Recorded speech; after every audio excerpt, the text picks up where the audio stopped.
Right, welcome back. Commander's Corner, one more time. We said we're going to look at it at the start of week 15. Hopefully, no one's played and we can see all the accurate stats. Sitting at 9-4, we said we need to come out of that stretch looking good. We have this gauntlet coming up between Eagles, Lions, Eagles 3 times. It's not exactly how you want the schedule to work out. Goal one of this season was to be competitive. We've done that.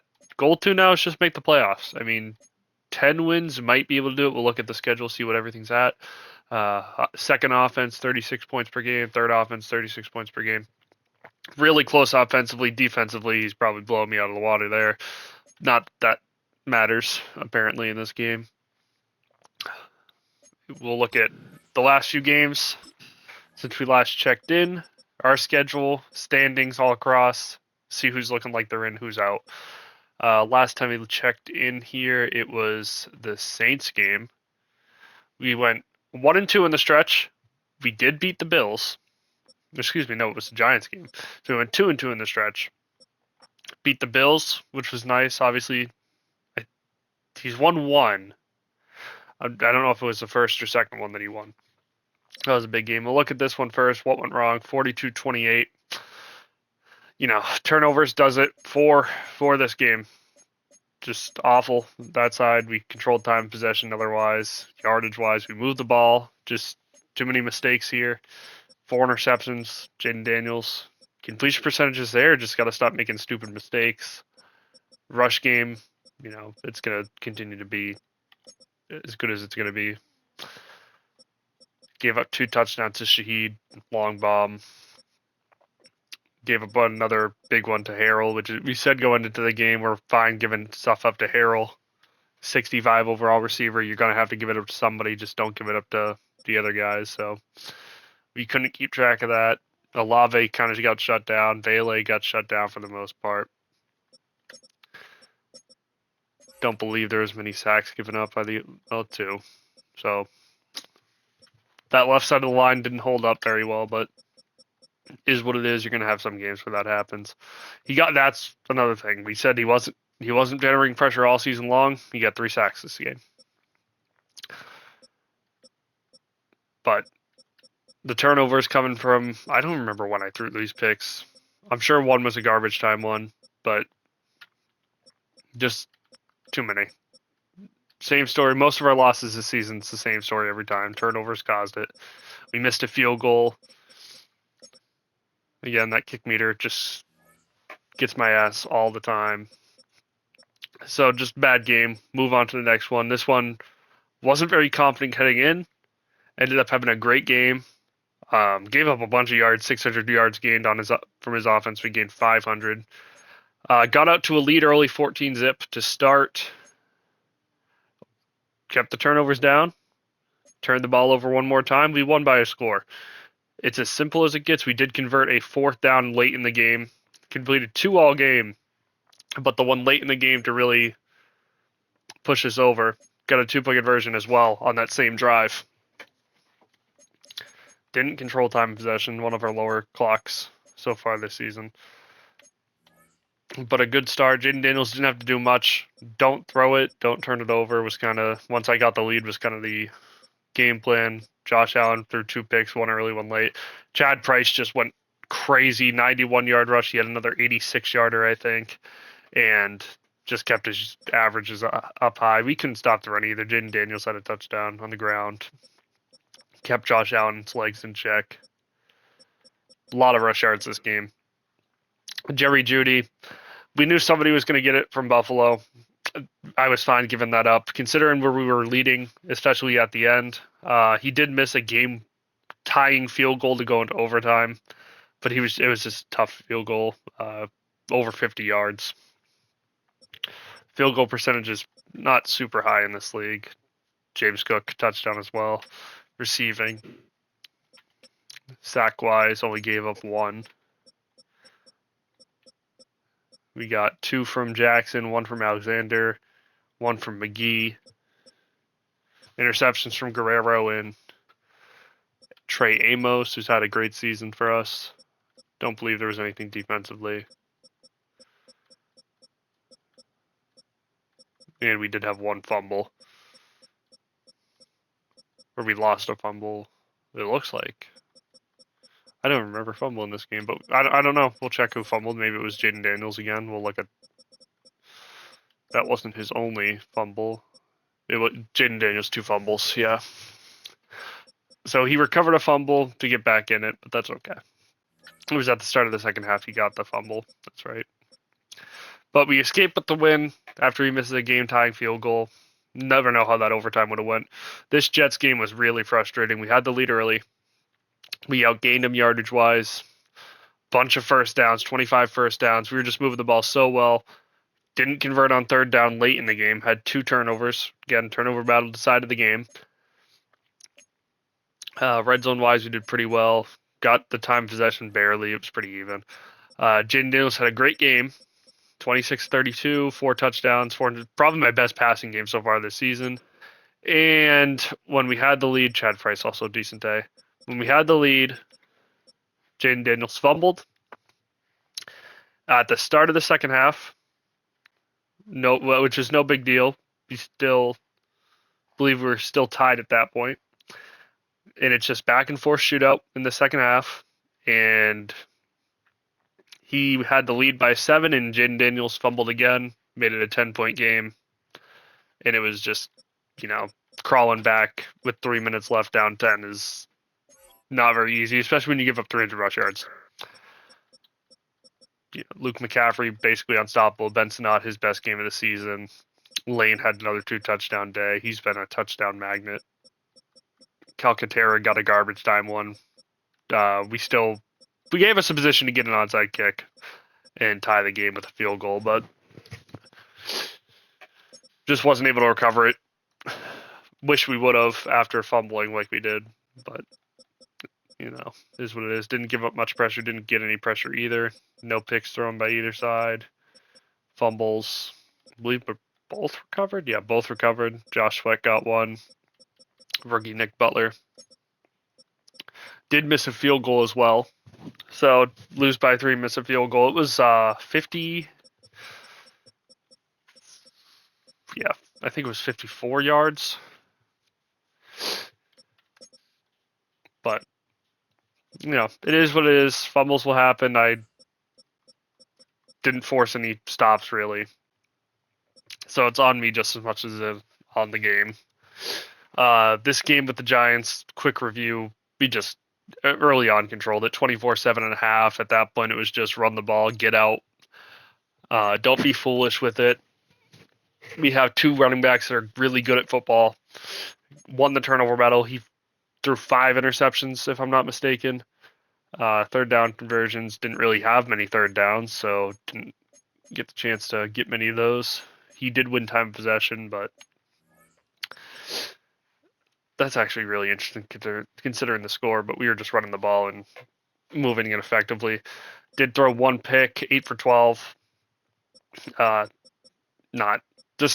the game where you want to pass, especially if he's going to make a mistake, just continue to let him make mistakes. We'll run it 100 times. Jaden Daniels got a rush touchdown, 2 touchdowns from Price. The fumble was my fault. I hit the hurdle button when I didn't mean to. It went out of bounds, no harm, no foul, first play of the game. Robinson didn't get anything going. And Tracy, the best rush defense we've had all season. His longest carry was 6 yards, finished the game with only 3 yards. He could not get anything going on the ground. Not for lack of trying. Even Scatabo came in and didn't get a yard. No, to 2 rush yards total for him. He tried to run the ball. I'll give him credit because I would have given up on it. But, man, it just, from the get-go, didn't work. Neighbors had 1 touchdown. Diggs kind of got all 3 of those in hurry-up offense at the end, garbage time. McLaurin, I believe that was the end of the half. We also we scored that McLaurin touchdown, if I'm not mistaken, with a little bit of time left, 30 seconds left before half. He got a roughing the kicker penalty on the extra point. We pinned him inside the 10, called our timeouts, was able to get the ball back and score really quickly. Again, that just kind of deflated the sales, I think, a little bit for them, making a 2-possession game a 3-possession game. 1 sack coming from our safety, and Portillo 2 picks, Amos 2 picks, Drano an interception. A couple were user. I think one of the Amos ones and one of the Portillo ones was a user. Might be mixing up which ones, but a lot of that was just AI jumping routes. Missed a field goal again. Extra points haven't been an issue, which was the biggest concern. When I was looking for kickers, we had John Parker Moromo, and it just didn't look right. We'll look at division standings next. If I can remember where to get to it. I'll start with the AFC. Let's look at the clinch playoff spots, actually. None in the AFC. 3 so far in the NFC. So we haven't played the Eagles yet. We have played the Saints. Kind of got curb stomped by them. We've lost to the Seahawks. So the playoff teams we've struggled a little bit against. In the AFC side, we beat the Bills. We lost to the Jets, who kind of keeps them in playoff contention. So good win from them. The AFC's really tight. Who's the lowest seed here? 3 and 10. Whew. Last time we looked at it, it was close, and it's gotten even closer. 8 and 5, 8 and 5, 8 and 5. We'll look at the tiebreakers here. The big thing is points for. They're leading the scoring. And just overall plus minus of it. I guess the Ravens are might be slightly higher. This is pretty even here. But that they're giving up. Steelers are giving up too much points. Division wins 3-0 in division, so I don't know why they're lower than the 1 and 2 Browns, but I guess that doesn't really matter. We'll see at the end. Right now, the Browns, they're in first in the division, but they're not looking great for that lead, considering they're the only ones with 2 losses. Obviously, the Bengals are out of it. Let's look at AFC wins. Yeah, about equal.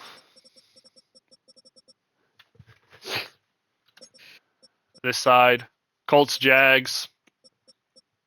3-game losing streak from the Colts. So the Jags able to close the gap. Colts just kind of lost it the last few weeks. I don't know if he's been playing or not. Titans not exactly out of it, but it's a tough hill to climb there. I believe you said the same thing last time. 3 and 2, 3 and 2 division. So we'll see who has the tiebreaker between those two before we do anything else. 5 and 4, 4 and 5. I wish there was just a button to press on the schedule like they have in college football, but Jaguars lost to the Colts once, and okay, so this will decide the division right here, basically. Week 16, that's the week to watch. AFC South showdown Jags had the, who was that? Jags had the Bills still, so the Bills are the other playoff team. Patriots haven't been awful, I don't believe. Falcons are a tough opponent, but they're out of the playoff race. You don't want to say tank, but the road to the playoffs is definitely easier for the Colts here. Got a couple playoff teams, but Jags have to beat Colts, who's already beat them. If the Colts win, it's pretty much locked up for them. Jags win, then we'll have an interesting outlook on that Bills game and what else all happens. AFC East, 9 and 4, 7 and 6. Bills. It was close for a little bit. Dolphins were back only a game, but lost that one. That might be the nail in the coffin for in the division. I'm going to go ahead and say we can call the AFC East. It's going to be the Bills division. Dolphins are going to be fighting for a wild card. That should be their goal at this point, because I don't see the Bills dropping another 3 games, and he's not getting the tiebreaker. So the Dolphins would need to basically win out, and the Bills would need to lose a couple. AFC West, 11 and 2, 9 and 4, 6 and 7. 3-game win streak. It would have pulling a little bit ahead now, the Chiefs.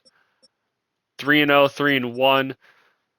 Definitely a little too early to call what's going to happen here. 8-1 in the AFC. So the tiebreaker right now is definitely favoring the Chiefs. It's not impossible, but somebody really needs to help out Chargers here. Chargers are looking good for a playoff spot anyway. Broncos, again, same boat, fighting for that last wild card, maybe. Over to the NFC, 7-6.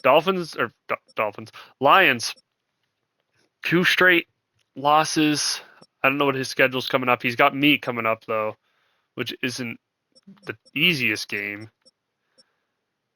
6-7 Vikings. They said they flipped last time. They flipped the division a couple times already.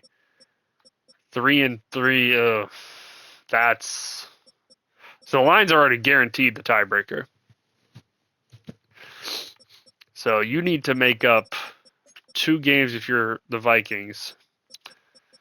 The Lions have a tiebreaker on the Packers as well, unless there was this. Well, no, he hasn't lost one.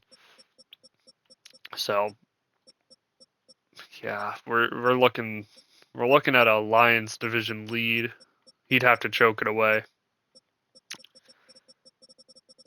which would really suck considering you already swept your division mates almost. But he's got a tough schedule. I know that. This division we called a long time ago. We knew the Saints were pulling ahead really quickly, able to clinch one of the first playoff spots. Not much to look at. I don't want to say the Buccaneers can't make the playoffs, but he's on the outside looking in for sure. I wouldn't say either of these two are eliminated yet. Eagles clinched. We could catch them still. We win our 2 against him. There's a shot. I don't know if it's a good one, but you got a fighter's chance, I guess. We win out, we win the division. Eagles win 1, they probably win the division, honestly. 4-0 in the division, 3-0 in the division. Now, if I didn't drop that game against the Jets, I hate to blame the fumbles because I made a couple mistakes. I shouldn't have held the ball and fumbled like I did. But looking back at that, if I was 10-3 and they were 11-2, it'd be a lot more open. This points plus minus is not looking good for me. We're both going to have trouble defensively, though. I pretty much all my games go into the 40-point range. This side of it, I mean, the division isn't clinched. I think we can call it, though. 11-2 to 8-5. He'd have to drop almost every game on the rest of his schedule. And he wins 1 more division game and he clinches the playoffs. So that we can confidently call this. He just needs to win 1 more, pretty much. And if he wins 1 division game, he's good. Seahawks, Cardinals, they're both, I believe, in the playoffs right now. I think the playoff picture actually will show me what it looks like here. Yeah. So Seahawks, these last 3 seeds aren't decided, but I'd like to say I feel pretty good I'll make it. I know that Seahawks has a tiebreaker on me. But I can't imagine I dropped that many games to miss out. We're looking at the Lions, the first one out. So that game against the Lions will decide if I make it. As much as these Eagles games matter, this Lions game is the game to win. That would make him 7 well, hopefully he'd be 7-8 at that point, and everything will be locked. Season's coming to a close. We got 1 more quarter left. So we'll look at the award race, see what's happening. First in offensive yards, by the way. Milroe at MVP. Listen, I don't know what's going on with you guys stopping Milroe. He didn't work against me. Step up on defense. Coach of the year. They're not really going to be in the race for much awards. I'll peek at AFC, but not really something I paid attention to all season. Chiefs, another. I heard that he's really good at drafting. Just another young guy. He's developing well, clearly. A couple young guys here as well for them. Bill's doing a good job rookie wise. Best quarterback. Yeah, that's. Wilbur actually isn't first. Wilbur killed us. DK, obviously, he's been a monster in Madden for years.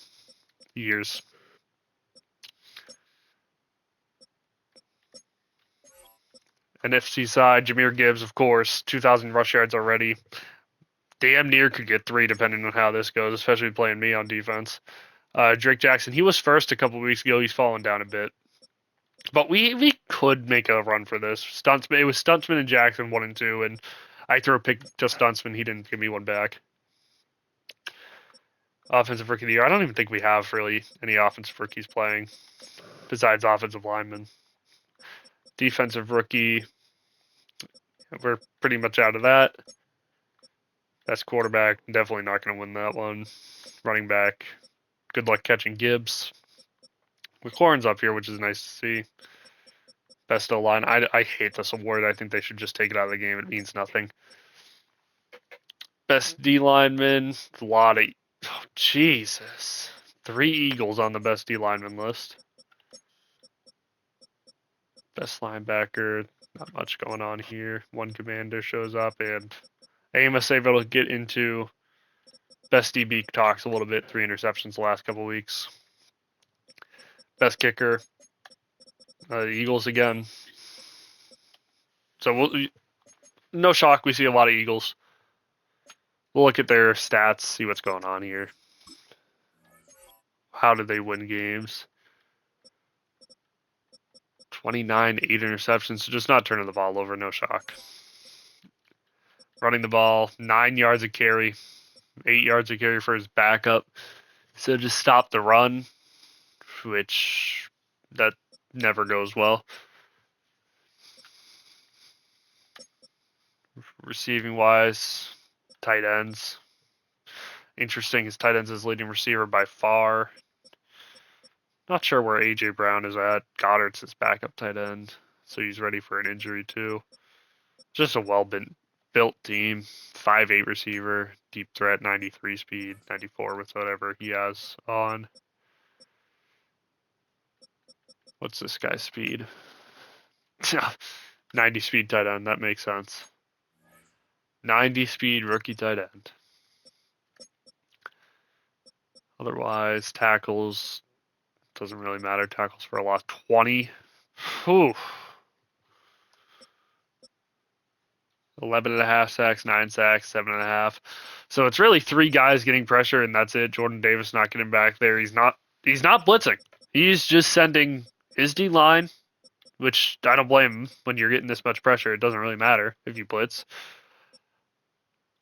5, 4, 4, 3. Yeah, getting turnovers. Hasn't missed a kick all season. 17 punts on the. Let's just see. Okay. Granted, I'm turning the ball over. He's not. So he's just got a lot going on. Well, we'll just look at our individual stuff so far. Again, first in yards. Top 10-ish in pass yards. And third in rush yards. Eagles only a little bit behind there. We already saw points per game. We're third. Eagles right there second. Passing touchdowns. Commanders, yeah, top 10 again. Rush touchdowns, top 3. First downs, top 3. So it's just moving the ball a lot. If we just cut down that turnover, like we've been saying for a while, we'd probably be the best team in the league. Defensively, unacceptable. Just gross. 32nd. Points allowed, though.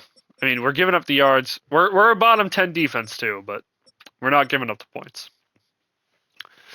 Sacks-wise, Eagles up here. Commanders, I'd imagine I'm pretty middle of the pack. I'm not even going to count it. Yeah, right there, 24. Not a bad season. Fumbles. I mean, that's 1. So hopefully EA gives us some luck on playoff time. But it is what it is. Defensively, there we are. Third down conversion. I feel like I should be pretty high on this list. I think I converted a very good 50. Yeah, 50%. So what? 59's the top, but good job, Falcons. Actually, I just realized 59 on the top, and his record's not in the playoffs. So he's converting, but just not doing well. Fourth down's been great on fourth down. 11 is not exactly a lot, but when we do go for it on fourth down, we're doing well. Eagles, well, that's what I want to look at. Under 50%, under 50%. Only attempted 1 2-point conversion. Red zone efficiency, I don't really care about this that much. I imagine the Eagles are pretty efficient in here. 78 red zone attempts, 40 scores. This is more of the good one. 73 red zone attempts. So we're giving up a lot of red zone attempts, but we're not giving up a bunch of points. Eagles, not as a team as good at running as they are. He is not scoring a lot in the red zone, which is interesting. Penalty, one penalty all season. Like, EA, come on. Did we not see something wrong with this? We should be getting 3 penalties a game. I know it's not a popular take, but this makes sense. This is not excessive. That just makes sense. There is no way a team this late in the season should only have a handful of penalties, less than a penalty a game. Turnover differential. Last time we checked, we were -4. I think it would have gone up at this point. Can we break even? -5. So we've gone back down. Not great. I really hate that. I hate that a lot, actually. Fumbles lost, though. Let's see how many fumbles we lost. So we've fumbled the most this season as well. So take that away. Things that are out of our control. We don't get fumbles, which I know is kind of in my control, but not much. And we fumble a lot. That I'm not going to take blame for that, but that's going to be all I'm looking at for now. I got family over, so I don't want to take too much time. Anyway, we'll call it, and we'll be back at the end of the regular season, hopefully.